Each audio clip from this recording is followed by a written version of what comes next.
the Republicans just did left them speechless. Lately, we were seeing liberals making jokes on Trump and his cabinet picks for no particular reason. Or maybe there is one. They are simply horrified by the fact that they have zero power, so what is the best option for them? Of course, make fun of the winners. Just dumb.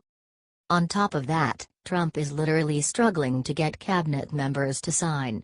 Unlike Obama in 2009, to whom this job was a piece of cake. And now, just like little kids, liberals didn't show up to do their job and vote for 2 potential cabinet members to proceed. Of course, we don't need them. So, the Republicans decided to proceed with the voting without them. Yeah, who needs them, really? Business Insider reported. Republicans on the Senate Finance Committee on Wednesday approved President Donald Trump's nominees for Secretary of the Treasury and Secretary of Health and Human Services without any votes from Democrats. Republicans used a parliamentary tactic to change the rules of the committee, allowed them to pass the nominations on to the full Senate without Democrats in attendance. Republicans on the Senate Finance Committee on Wednesday approved President Donald Trump's nominees for Secretary of the Treasury and Secretary of Health and Human Services without any votes from Democrats. Republicans used a parliamentary tactic to change the rules of the committee, allowed them to pass the nominations on to the full Senate without Democrats in attendance. When they saw this, liberal media CNN just rushed into calling this action an extraordinary. It is completely hilarious how this stupid media is willing to do everything to back up liberals and their childish ways of thinking. The Los Angeles Times reported. Republicans on the Senate Finance Committee voted Wednesday to recommend the nominations of Tom Price as Health and Human Services Secretary and Steve Mnuchin as Treasury Secretary to the full Senate after changing rules to stymie a boycott by Democrats, according to the Associated Press. The move came after Democrats prevented confirmation votes for both men Tuesday, charging that Price and Mnuchin misled the committee. That move infuriated Senate Finance Committee Chairman Orrin Hatch, Republican Utah, who called the tactic pathetic and Democrats idiots. Committee rules require at least one member from each party to be present for a meeting. But the committee's Republicans changed the rules Wednesday to allow for confirmation votes, Hatch said. We took some unprecedented actions today due to the unprecedented obstruction on the part of our colleagues, Hatch said. I'm loving it. Look, Democrats, politics is some really serious place to be fooling around. It is a vital part of our country, and if you are willing to play games rather than to work, better expect results like this. Extraordinary. What do you think of this matter? Tell us in the comment section below. Stay well, folks.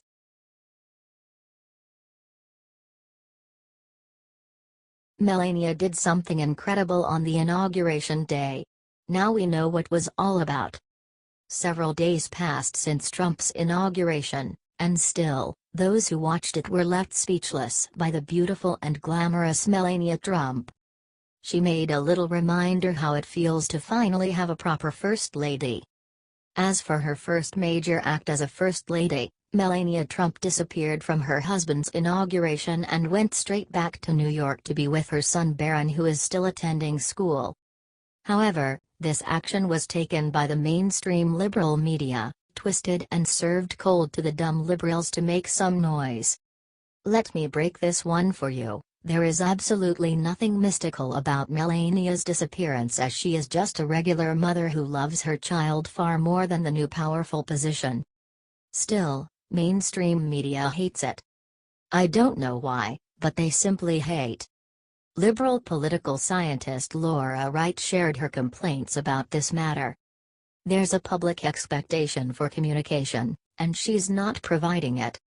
It's interesting that there doesn't seem to be a willingness to shape her public image, despite the public interest, said Mike Rigdon, a liberal teacher at Rider University. He said that he is worried that Melania would lose some rating with this motherly move. she could be giving the administration a little bit of a softer touch because we do make certain decisions about a president based on his family," Dunn added. Michael D'Antonio stated that we all should expect a whole different First Lady from the many before. "She will be a special First Lady. I expect her to be gracious when acting as the First Lady, but I would not be surprised if she limits herself to a minimal engagement with the role," he concluded. "Let's make one thing straight. Melania Trump will be the best First Lady because she puts family first and America is one big family."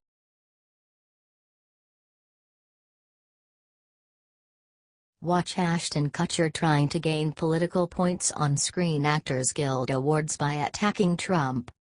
Hollywood actor Ashton Kutcher has been a massive setback for the liberal community as he decided to disappoint every American fan with an awful statement about Trump.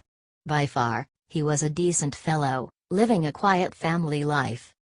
However, as any other liberal pawn, he had to follow orders from above, so he joined the bunch of corrupted Hollywood celebs that are constantly mocking our president. This is a huge mistake, Ashton. Anyway, the Screen Actors Guild Awards, which has happened last night, was seen by Ashton as his moment to please his leaders and attack President Trump. But, what he didn't expect was the massive civilian outrage. Americans all over the world slammed him hard almost immediately after his pathetic speech. "Everyone at airports who belong in my America, you are a part of the fabric of who we are. We welcome you," said Kutcher. He is clearly referring to the new executive order that Trump gave on Friday, in which several countries have banned access to the U.S. He then decided that it is a good idea to take the battle to Twitter, where he was practically humiliated. "They do. I wish they would make us laugh, make us cry, but stay out of politics. Ashton Kutcher really pissed me off last night." T.co web link. Doug, at KramerCat, January 30, 2017. His monologue, however, encouraged other independent celebs to start bragging about Trump like it is a walk in the park. Kutcher clearly has no idea that his last night's monologue was the beginning of the end for him. Anyway, from where I stand, last night was seen as just another opportunity for Ashton Kutcher to gain some popularity by using the tough political situation. I bet he lured some liberal fans to like his Facebook page. Well done, Ashton.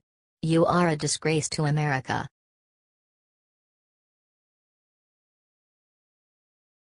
Breaking. The Supreme Court Justice was chosen by Donald Trump. This is excellent. We have been waiting for months, but the waiting has paid off. President Donald Trump made one of the biggest steps of his presidency for now. Antonin Scalia was replaced as Supreme Court Justice of the United States by no other than Neil Gorsuch. All Americans can agree that Gorsuch is maybe the best pick for this position for various reasons, being on the top of his graduating class at Harvard Law School and all that. He suits perfectly. Some of the many great things about him are: he supports religious freedoms. Does not believe that the court should make the laws. He is a strong proponent of states' rights and interstate commerce. He is a social conservative. He was the only judge to be elected unanimously by Congress when George W. Bush nominated him for the United States Court of Appeals. President Trump's surprises us pleasant again and again in such a short time of his presidency. He chose the most qualified and dedicated man there can be. Now the senators need to be reasonable and vote positively for the sake of our country. Share this wonderful news.